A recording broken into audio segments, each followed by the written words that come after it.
Today's Talk About It Tuesday question is it a good idea to get your own appraiser when selling your home? What are the pros and cons? Okay, so I can answer this question so fast, I'm going to go far beyond what the questioner is asking. And after I answer the question, I'm going to give you several tips that you should follow if you're considering selling your home. So, an appraiser, we have to understand what an appraiser does and who in general hires an appraiser and what value or not that it would add to this process. So an appraiser is a person who comes in and they walk around your home and they look at the condition, they look at the location, they look at the type of structure, how many rooms, etc. And they do what you call comparables. They compare your property to properties of a similar size, construction, material, age, and location, and they look at the prices that those things sold for recently, and they make a determination as to the value of your house in comparison to those, and that's what pretty much gives you the fair market value.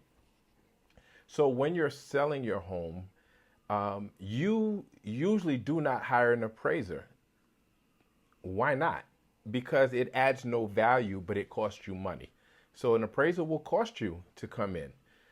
The person who hires the appraiser, I shouldn't even say the person, the bank, right? When somebody goes to get a mortgage and they want to buy your property, the bank will hire an independent appraiser to determine if the house is worth what the person is paying for it, which will determine whether or not they lend the person the amount that they need to purchase the home. So an appraiser is usually on the buyer's side to make sure they're getting the value, but not the buyer, him or herself. It is the bank, the lending institution, that will hire the appraiser. There's no value in you hiring an appraiser, because even if you got an appraisal at a higher price than what the buyer or the bank got, it doesn't matter. The bank is going to only listen to their own independent appraiser, not going to listen to yours. It doesn't matter if you can tell the buyer, oh, but the house is worth so and so because of my appraisal. It doesn't matter, right? Unless they have their own money. If they have their own money, and then they'd be a fool to listen to your appraisal, they would hire their own appraiser. So there's no value whatsoever in you hiring an appraiser. So what should you do if you're going to sell your house? The first thing you need to do, because you got to consider first impressions are important, what we call curb appeal. You need to get the outside of your house looking great to attract people to even want to come in to look at it, to buy it. So what does that mean? If you have grass, manicure the grass, cut it. If you have bushes, trim the bushes. If it's in the spring or the summer and you can landscape a little bit, meaning you can get some inexpensive flowers and make it look nicer outside, do that, right? Curb appeal is important just to attract buyers to go inside. So if you can make sure the outside of the house is clean, clear of clutter, like I said, well kept on the outside, a little fresh paint on the door. You don't have to paint the whole outside of the house unless it looks like crazy, right? Then you would. But you can pressure wash it if it's really filthy. But curb appeal. Next thing, when people come in, make sure the place is decluttered and depersonalized. So what does that mean? All of your stuff you've accumulated over the years, if you have to put it in storage, put it in storage. But you want to minimize the amount of clutter that you have inside, minimize the amount of personal things. Some vacations you went on, you got stuff hanging up, family pictures and all this stuff. Take all that stuff down, declutter, move old furniture, especially if it's old furniture. Move as much furniture out as possible. Minimize the stuff you have inside so that the place looks larger, right? So you want to declutter and depersonalize. You want to make it look nice, meaning a fresh coat of paint, something light and bright, not some crazy colors. So as close to white as possible. It doesn't necessarily have to be white, but shades of white, cream, beige, really light, bright colors. Again, makes the place look larger and it makes it look fresh and it makes it look clean. If you have old light fixtures, change the light fixtures. That's inexpensive. You have old faucets, especially if they're leaking. If they're leaking, you have to fix it. But um, new faucets make a place look bright and new. You might want to reface the cabinets, at least new knobs, so you get your biggest buck for the kitchen and the bathroom if you can make a few changes to make it look fresh. Um, do a deep cleaning. Hire a professional. You can't clean the way you think you can. Hire a professional, come in, do a deep cleaning, especially if you have carpets, floors, hardwood floors, make them look great. Replace broken tiles. Um, yeah, nice deep cleaning helps. Clean the windows. Make sure to clean the windows also.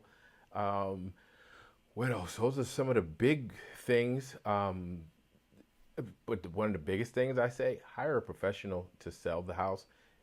They have an incentive to get you the highest price and sell it as fast as possible.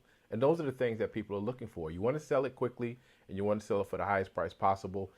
They know the market. They have an incentive because they get a commission to get the highest price and to sell it faster.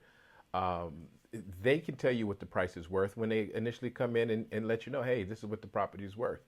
I think those are a lot of the big things. The other things are making sure the mechanicals work, meaning if you have your heating, your plumbing, if you have HVAC, um, highlight any recent improvements you've made. So if you've upgraded some systems in the house, if you got a new roof, that's important for people to know. If you got a new hot water tank, if you've made improvements to the kitchen and the bathrooms recently, highlight those things, and de-emphasize the things that you don't want them to know, but um, don't lie about them, but de-emphasize those things, because people will make a big deal out of a small thing. So if it's a small thing that's easily fixable, fix it yourself, right? Cracks, don't leave cracks there. Cracks is so easy to fix, but seem to devalue things a lot. But those are really the things that I think you should do. If you want, another thing you can do is share your expenses, meaning this is usually the cost to operate the house, meaning utilities, I usually pay this much. That builds people's trust, and it's good to know. So those are the things that you really want to do. You want to make it look appealing, not as personal, larger, brighter, fresher, newer. And those things are low cost. So those things that you can do. And again, appraiser, you don't need an appraiser. What you will need, or what you should get, I think, is a real estate professional, because you don't want to have to do the showings. You don't want to have to set the price. You don't want to have to do the marketing and the advertising. Let somebody else do it. Of course, it's going to cost you a commission, but it's well worth it. And the only other professional you probably need was definitely a title company to close, and an attorney, right? You'll need a real estate attorney for the closing as well. But other than that, definitely not an appraiser. So I'd love to hear your thoughts. If you've sold your home, if you're buying a home, what are the things that you're looking for? What are the things that you've done? But please like, share, subscribe, keep the questions coming, and I'll see you next Tuesday.